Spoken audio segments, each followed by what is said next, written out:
આ ડ્રામા એક મેન્સના appreciation post માટે એક ડ્રામા ક્રિએટ કર્યું છે બિકોઝ જનરલી એવું થતું હોય છે કે વુમન્સને બહુ જ અપ્રિસિએશન મળે છે. વુમન્સ ડે બહુ ગ્રેન્ડલી સેલિબ્રેટ થાય છે બટ મેજર 90% લોકોને ખબર બી નથી હોતું કે મેન્સ ડે ક્યારે હોય છે.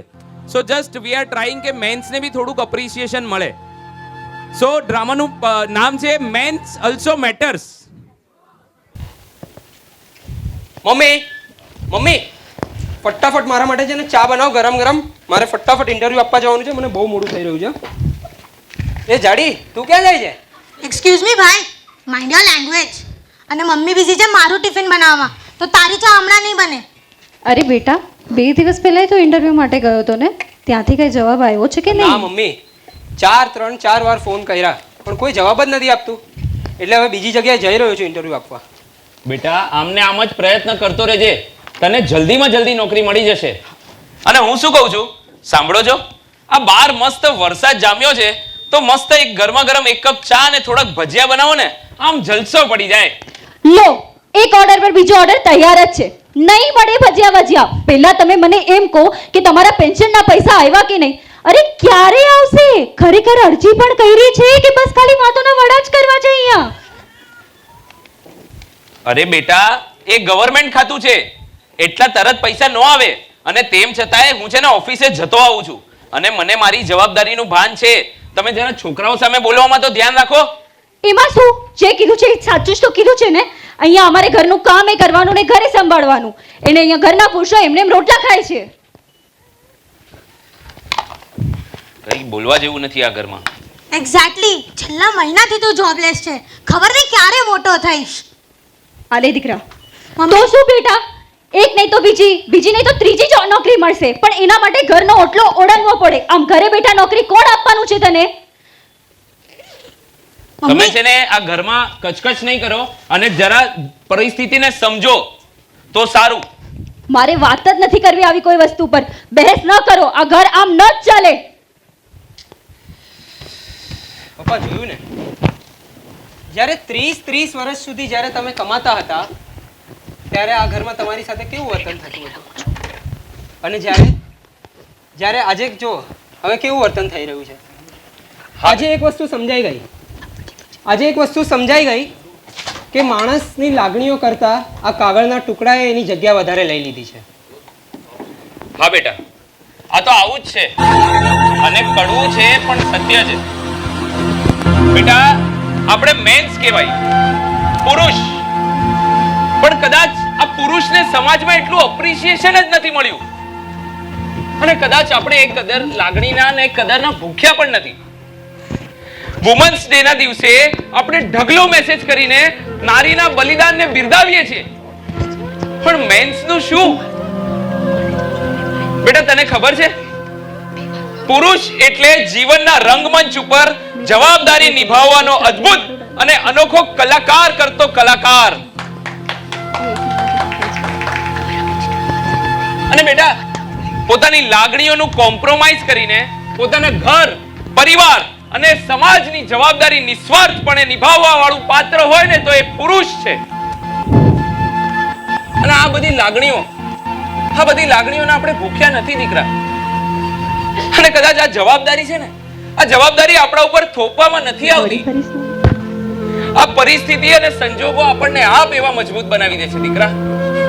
અને સમાજમાં તો આ જ ચાલતું આવ્યું છે કે જો પુરુષ પાસે પૈસા છે ને તો જ પુરુષની કિંમત છે. સાચું કીધું પપ્પા, એકદમ સાચું કીધું. હોપ સો આજે મારું ઇન્ટરવ્યૂ ક્લિયર થઈ જાવ અને મારી પણ જોબ લાગી જાય. લાગી જશે દીકરા. આશીર્વાદ આપો પપ્પા. મારા આશીર્વાદ તારી સાથે છે. All the best.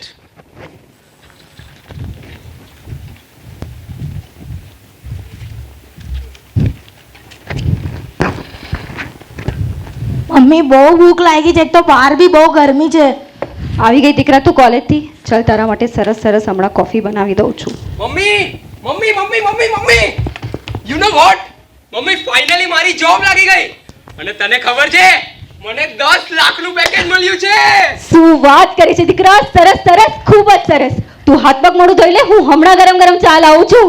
મમ્મી ચા શું, ભાઈ માટે ગરમ નાસ્તો પણ બનાવ. ભાઈ હવે તો તું તારી આ જાડીને નવો ફોન અપાવીશ ને? અરે છોકરાઓ, આ શું મસ્તી ચાલી રહી છે? એ બધું મૂકો અને હાલો આ પેલા છે ને મોઢું મીઠું કરો તમે તો. અરે પપ્પા, મોઢું તમે મીઠું કરો. તમને ખબર છે ફાઇનલી મારી જોબ લાગી ગયા છે. શું વાત કરે છે દીકરા? આ તો ખૂબ જ ખુશીના સમાચાર કહેવાય. આ બધા વસ્તુમાં તારી માં ક્યાં રહી ગઈ? આપણે એને તો આવી ગયા તમે. લો, પહેલા તું સાંભળ. હાલે આ મારા પેન્શનના ચેક્સ અને મારું રિટાયરમેન્ટનું બોનસ સાચવીને મૂકી દેજે. અરે એ તો હું સાચવીને મૂકીશ જ, પણ તમે આવો, બેસો, થાકી ગયા હશો ને. હું ગરમ ગરમ ભજીયાની ચા લઈને આવું. ચલ તો પ્રિયા. આવી મમ્મી. એક વાત કહું પપ્પા, જ્યારે સવારે મારી પાસે જોબ નહોતી અને તમારા રિટાયરમેન્ટના પૈસા નહોતા, એ જ સમયે આપણી સાથે કેવો વ્યવહાર થતો હતો નહીં? અને આ જુઓ, એ જ સાંજે બધું આવી ગયા પછીનો વ્યવહાર કેવો થાય છે? સત્ય છે બેટા, કડવું છે ને પણ તો પણ સત્ય છે. બેટા, સમાજમાં વર્ષો વર્ષથી આ જ ચાલતું આવ્યું છે અને ખરેખર તો આપણે આ જ વિચારધારાને બદલવાની જરૂર છે. જો આપણે આ વિચારધારાને આજે નહીં બદલીએ ને તો આવવાવાળા વર્ષો વર્ષ આ જ પરંપરા ચાલતી રહેશે. બેટા, એક વાત યાદ રાખજે, જ્યાં સુધી પુરુષના ખીચામાં લક્ષ્મીજી છે ને ત્યાં સુધી એના પરિવારના મોં ઉપર સરસ્વતી છે. અને આ જ સોચ આપણે બદલવાની જરૂર છે. અરે પુરુષ પણ એક સમાજનો અહેમ હિસ્સો છે. પુરુષની પણ અમુક લાગણીઓ હોય છે, પુરુષની પણ અમુક ઈચ્છાઓ હોય છે, પણ આ સમાજની અને પોતાના ઘરની જવાબદારી નિભાવવાની દોડમાં એ પોતાની ઈચ્છાઓનું કતલ કરી નાખે છે અને પોતાની લાગણીઓનું આહુતિ આપીને હસતે મોઢે જીવન વિતાવે છે. અરે દીકરા, કોણ કહે છે કે પુરુષો રડતા નથી? कभी हमारी मर्दानगी का पर्दा हटाकर देखना, कभी थामना हमारा भी हाथ. हमारी इन मासूम सी शक्लों के पीछे एक नन्हा सा बच्चा है जिसकी ख्वाहिश है घर, गाड़ी या पैसा नहीं, सिर्फ अपनापन सच्चा है. डर तो हमें भी लगता है, डर तो अंधेरों से हमें भी लगता है, अकेले हम भी नहीं सो सकते. और सच कहूं ना तो झूठे हैं वो लोग, अरे झूठे हैं वो लोग जो कहते हैं कि मर्द कभी रो नहीं सकते, मर्द कभी रो नहीं सकते.